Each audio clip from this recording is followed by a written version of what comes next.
Hello everyone. देखिए UP टेप्लसी आयोग में जेई 4600 बारे में नॉन पैट वाले जो है एग्ज़ाम देंगे। कितने स्टूडेंट एग्ज़ाम देंगे, कब देंगे और आपकी जो भर्ती है उस पर रिजल्ट पर क्या प्रभाव पड़ेगा, यानी कि आपका रिजल्ट कब तक देखने को मिल सकता है। अगर ये एग्ज़ाम देते हैं तो आपकी जो फाइनल कट ऑफ है वो क्या जाएगी, अगर नहीं देते हैं तब फाइनल कट ऑफ क्या जाएगी, वो आज की इस वीडियो में बताऊंगा।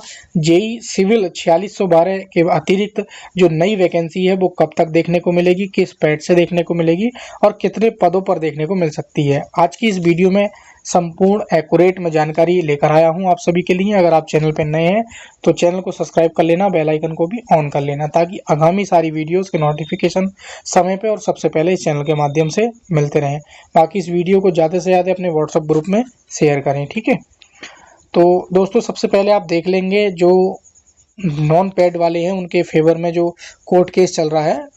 तो ये मतलब ये है कि कोर्ट की तरफ से, इलाहाबाद हाई कोर्ट की तरफ से आप देख पा रहे हैं ये नोटिस आया है। और ये जो नोटिस आया है इसकी सुनवाई शायद 6 जुलाई को हुई थी, आई थिंक, है ना। तो इसका मैं हिंदी में अनुवाद कर लेता हूँ ताकि आपको आसान भाषा में समझा दूँ। तो ये मैंने पहले ही हिंदी में इसको कन्वर्ट कर लिया है और कन्वर्ट करने के बाद ये मेरे पास कुछ बच्चों ने भेजा था।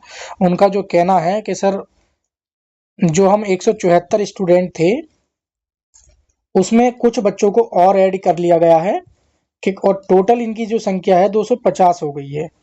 इनके पास लिस्ट भी है, उसमें उनके नाम भी हैं, सबने अपने अपने देख लिए हैं। तो मेरे पास ये बच्चों ने भेजा था। तो अब मैं आपको पूरा मैटर समझा देता हूँ। याचिकाकर्ताओं की ओर से विद्वान वरिष्ठ जो अधिवक्ता अशोक खरे हैं, ये बहुत चर्चित और फेमस वकील हैं जो मतलब याचिकाकर्ताओं की तरफ से फाइट कर रहे हैं।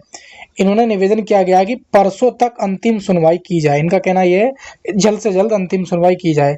राज्य की तरफ से जो विद्वान अधिवक्ता हैं और अतिरिक्त हैं वो डॉक्टर DK तिवारी जी हैं, उपस्थित रहे हैं। उसके बाद अगर हम बात करें प्रतिवादी संख्या 3 चयन आयोग यानी कि यूपी आयोग की तरफ से विद्वान अधिवक्ता सिद्धार्थ सहगल जी उपस्थित रहे हैं।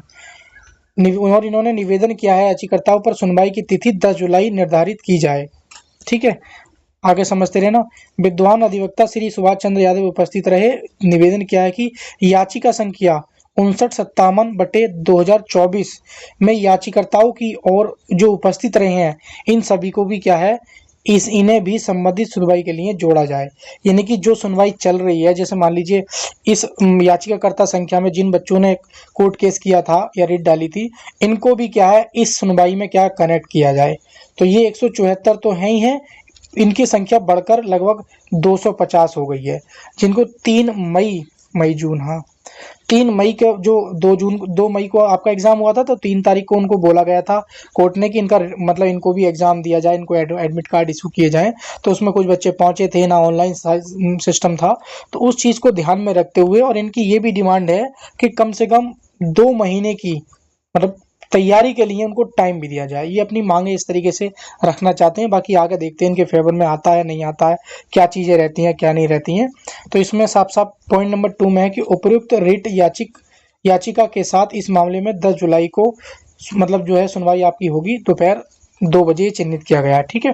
तो ये सारी चीज़ें रहने वाली हैं। तो आगे क्या अपडेट होगी मैं बताऊंगा। अगर इनको मौका मिलता है या इनको एग्जाम देने की बात आती है तो और 2 महीने का और टाइम मिलता है, तो ये तो जाहिर सी बात है, जैसे माननीय सचिव जी ने बोला गया था कि हमें 5 माह तक पिंच मत करना सिविल वाले बच्चों को रिजल्ट को लेकर, है ना। तो कम से कम 5 महीने में अंदर अंदर आपकी जो सिविल की वैकेंसी है वो फाइनल कर देंगे। लेकिन अब अगर ऐसी चीज़ें होती हैं तो 2 से 3 महीने तो यही ले जाएंगे। तो मुझे लगता है आपकी सिविल वाली वैकेंसी में और थोड़ा सा डिले देखने को मिल सकता है, कुछ परसेंट चांसेस हैं, ठीक है। बाकी 10 जुलाई को देखेंगे क्या अपडेट होगी, मैं इस चैनल के माध्यम से आपको ज़रूर बताऊंगा। बाकी फाइनल कट ऑफ वाले जो स्टूडेंट हैं उनकी फाइनल कट ऑफ को बता दूं। अगर आप ये मेरी कट ऑफ आप देख रहे हैं तो कुछ स्टूडेंट्स को मेरी कट ऑफ हाई लगेगी और मैं अभी फीमेल की कट ऑफ भी बताऊंगा इस वीडियो में, फीमेल की कट ऑफ क्या जाएगी। लेकिन थोड़ी सी मेरी बात को ध्यान से सुन लेना। देखिए यूपी टेप्लसी आयोग जो आप फाइनल कट ऑफ दे रहा है वो 2 तरीके से दे रहा है। एक तो वही तरीका है कि भाई UR की कट ऑफ मान लीजिए 60 है तो OBC कट ऑफ 59 या 58 के आसपास ही जाएगी। या 58.5 चली जाएगी। दूसरा तरीका ये है कि यूआर की कट ऑफ मान लीजिए अगर 60 गई है तो ओबीसी कट ऑफ कहीं कहीं 56 भी देखने को मिल रही है, 54 भी देखने को मिल रही है, यानी कि कट ऑफ कैटेगरी में काफ़ी अंतर देखने को मिल रहा है। वो डिपेंड करता है कि आयोग किस तरीके से कब कट ऑफ रिलीज करता है, तो दोनों के अकॉर्डिंग मैं बता रहा हूँ। लेकिन फिर भी आप ये ध्यान रखना, कितनी भी हाई कट ऑफ गई तो इससे मेरी कट ऑफ से ऊपर नहीं जाएगी, मतलब मेरी कट ऑफ जो है हाईएस्ट कट ऑफ है। ठीक है, तो अगर यूआर के कैंडिडेट हैं और प्लस माइनस आप 2 कर लेते हैं तो आपका क्या है 100% सिलेक्शन हो जाएगा, कोई नहीं रोक सकता आपको। लड़कियों की अलग बताऊंगा मैं, ओबीसी की हैं प्लस माइनस 2 कर लेंगे, ईडब्ल्यूएस प्लस माइनस 2 कर लेंगे, एससी की हैं प्लस माइनस 2 कर लेंगे। अब ओबीसी के स्टूडेंट है, कुछ कह रहे हैं सर कुछ चैनल वाले 40 पे सिलेक्शन दे रहे हैं, कोई 40 पे सिलेक्शन दे रहे हैं तो उनकी टांग पकड़ के रखो, ना हो तो फिर उनसे लेना, वो आपकी जिम्मेदारी है। जिसको कट ऑफ हाई लगे वो हाई समझे, जिसको लो लगे लो समझे। ऐसे भी हैं जो सेटिस्फाई हैं, क्योंकि मैं जानता हूँ पेपर का लेवल क्या था, नंबर ऑफ स्टूडेंट कितने थे, नंबर ऑफ वैकेंसी कितनी थी, और भी वैकेंसियों का मैंने रिव्यू लिया है। ठीक है, तो अब जैसे फीमेल की बात करें तो कई केसेस में फीमेल की अगर हम बात करें, फीमेल की जो है मूल कैटेगरी में कट ऑफ भी चली जाती है कभी कभी, और कभी कभी ओबीसी के इक्वल चली जाती है, ओबीसी या ईडब्ल्यूएस के इक्वल या उससे एक आध नंबर ऊपर नीचे चली जाती है। ठीक है, जैसे ईडब्ल्यूएस की मान लीजिए 47 है, तो अगर फीमेल की कट ऑफ की बात करें तो लगभग 46 के आसपास कट ऑफ चली जाएगी, 45-46 के आसपास। ठीक है, कई केसेस में क्या होता है कि मूल कैटेगरी में चली जाती है, जैसे कोई ईडब्ल्यूएस की फीमेल है तो इसकी यही जाएगी, मैंने बताया +-1 +-2, तो उसकी कट ऑफ ईडब्ल्यूएस की फीमेल है तो वही 46 से मान लीजिए 45 से लेके 49 के बीच में आपकी कट ऑफ चली जाएगी। तो ये कट ऑफ आपकी क्या है, फीमेल की ईडब्ल्यूएस की रहने वाली है। इसी प्रकार ओबीसी वाली अपनी कैलकुलेट कर लेंगी। ठीक है, तो ये फीमेल वाले स्टूडेंट का भी मेरे पास कमेंट था, तो ये भी मैंने क्लियर कर दिया है। फाइनल कट ऑफ यही रहने वाली है, डीवी कट ऑफ बहुत ना के बराबर जाएगी, सब खुश हो जाएंगे डीवी की कट ऑफ देख के। ठीक है, ये आप लिख लेना, सब कहेंगे मेरा भी हो गया और मेरा भी हो गया। आपने ये भी देखा था, ये भी एक अतिरिक्त अध्याचन यूपी TSSCI को भेजा गया है पॉइंट नंबर 1 में 1313 पोस्ट का, जो कि उत्तर प्रदेश अधीनस्थ सेवा चयन आयोग को भेजा गया है।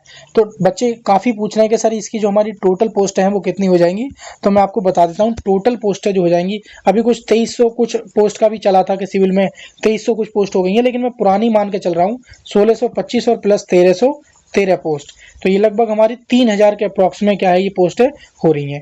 तो 3000 अगर सिविल की वैकेंसी आती हैं तो आपकी अच्छी मतलब अपॉर्चुनिटी होगी आपकी। अब सवाल ये है सर किस पैट से आएंगी, तो देखो न्यू पैट आपका आने जा रहा है दोस्तों, है ना।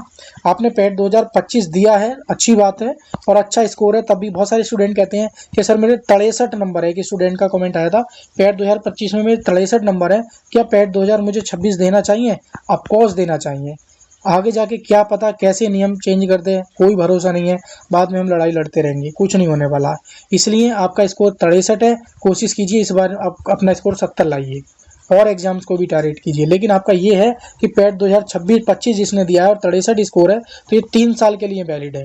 पैट 2026 है, ये भी 3 साल के लिए वैलिड होगा, तो ये आगामी आपके काम में आ सकता है ये। इसलिए आप कोशिश करें कोई भी पैट 2026 को जो आने जा रहा है इसको इग्नोर ना करें।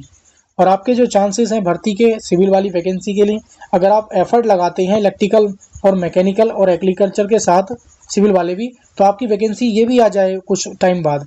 लेकिन आप कोशिश कीजिए कि अगर पैट 2026 से आए तो आपका स्कोर पैट 2026 में भी अच्छा होना चाहिए, यानी कि कहने का मतलब है दोनों पैट के लिए आपको प्रिपेयर होकर रहना पड़ेगा। ये बात है कि आपकी तैयारी, आपको लगता है कि मैं 4600 बारे में नहीं हो पा रहा हूँ, तो मैं ये कह रहा हूँ कि 100% वैकेंसी आएगी। क्यों? क्योंकि आयोग को अध्याचन आपका पहुंच गया है कुछ का, और कुछ भेजा जा रहा है, और हो सकता है ये वैकेंसी आपकी लेट आए तो इसमें वैकेंसी 4000 के आसपास भी हो जाएगी। ठीक है, तो ये चीज़ें आप थोड़ा सा ध्यान रखेंगे दोस्तों। आपकी कोई भी क्वेरी हो कमेंट सेक्शन में बताना। और मैंने ये भी कहा है कि आपकी 3 चीज़ें हैं, ट्रेड है और आपका यूपीजी के कंप्यूटर है। मुझे आप 99 रुपये खर्च करना मेरे कहने से, मैं आपको वो कंटेंट दे रहा हूँ जो सीधा आपको 30 नंबर की तैयारी कराएगा। एक इनको प्रिंट आउट करा लेना और अभी से 10-10, 15-15 पेज हाइलाइटर के थ्रू पढ़ते रहना। बाकी आप दोस्तों अपने अकॉर्डिंग चलें, उसमें कुछ नहीं हो पाएगा। ये शॉर्ट नोट्स हैं जो मैं आपको दे रहा हूँ, जो आपको अच्छा स्कोर कराएंगे यूपीजी के और कंप्यूटर में, क्योंकि इसके बिना आप इम्पॉसिबल है अच्छा स्कोर करना। अगर आपका ट्रेड एक बार को भारी है, तैयार नहीं है, और यूपीजी के आपका तैयार हो गया तब भी आप ले जाओगे, यूपीजी के किसी कमज़ोर है, ट्रेड अच्छी है, तब भी आप ले जाओगे। ठीक है, तो आप लेने का जो तरीका है वो यही है कि आप इस नंबर पे व्हाट्सअप करके भी आप QR कोड के थ्रू 99 पेमेंट करके ले सकते हैं, या गूगल प्ले स्टोर पे TKD एजुकेशन एप्लीकेशन डाउनलोड कर लेना। वहाँ पे भी आराम से आप डेमो देख के आराम से ईजिली बाई कर सकते हैं, यूपी जीके भी और कंप्यूटर भी, या दोनों का कॉम्बो पैक भी। फिलहाल ये दोनों का जो कॉम्बो पैक है ये अभी 99 रुपीज़ में दिया जा रहा है, ठीक है। तो कोई भी क्वेरी हो कमेंट सेक्शन में बताना है। बाकी जो नोट्स बता रहा हूँ मैं सेम राइटिंग में और इससे भी अच्छे बेहतर कंटेंट मैंने आपको प्रोवाइड कराया है, ठीक है। कोई भी क्वेरी हो कमेंट सेक्शन में बताना। बाकी चैनल पे नए हो तो चैनल को भी सब्सक्राइब कर लेना, ताकि आगामी सारी वीडियो का नोटिफिकेशन सबसे पहले आपको मेरे इस चैनल के माध्यम से मिलते रहें। Thank you for watching video.